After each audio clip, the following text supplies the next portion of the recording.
Welcome to episode 65 of the quest lore series Underground Pass. To start this quest you must have completed Biohazard. King Lathas's brother Tyrus is gaining strength with the Dark Lord in the west. The only way there is through the Underground Pass, which is home to the cult of Iban, who's a claimed son of Zamorak.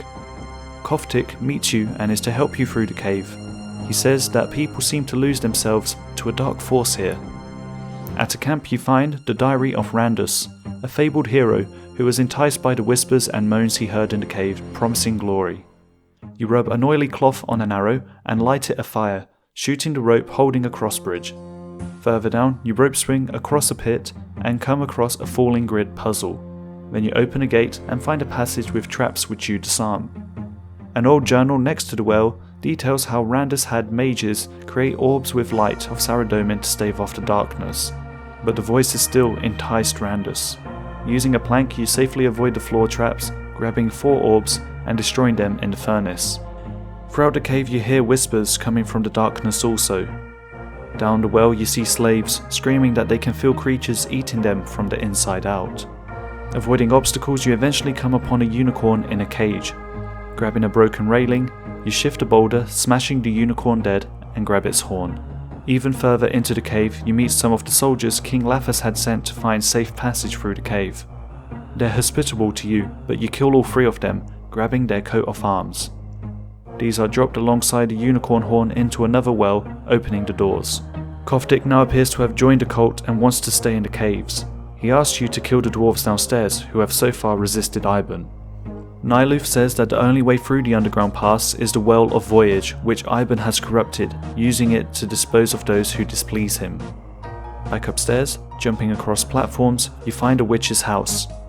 The witch Cardia appears to be looking for her cat. You find it and release it into her house, and while she's distracted, you open her chest, grabbing a book titled The Tale of Iban and a doll also. You find out that Cardia is responsible for creating him. He was originally a knight, fighting under Aquarius, the Lord of the Black Knights. Iban was far more ambitious than most, to a point of corruption. One day he died to the White Knights. Cardia resurrected him to be a master of the undead. First she buried him in a tomb, smeared his blood on a doll, and also the blood of Kalrag the spider, and performed a ritual of Incantia, spawning the 3 demons that keep his shadow. Finally, she grabbed an innocent white dove, strangling it, giving Iban his conscience, and innocence corrupted by evil.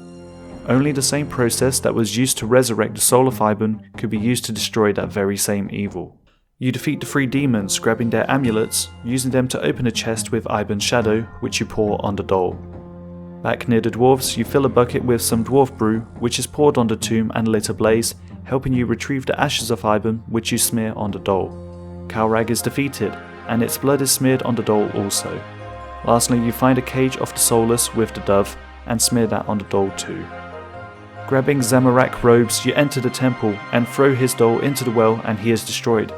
The temple begins to collapse and you appear in a cave, finding Iban's staff. Koftik is here, having lost his memory of what happened.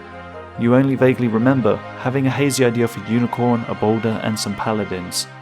At least there are no more voices or whispers in the cave. You return to King Lathas, who rewards you for defeating Iban. Completing this quest is a requirement for Regicide, Recipe for Disaster, and Legends Quest, which is the next quest I'll be completing in the Season 3 finale of the Quest Lore series.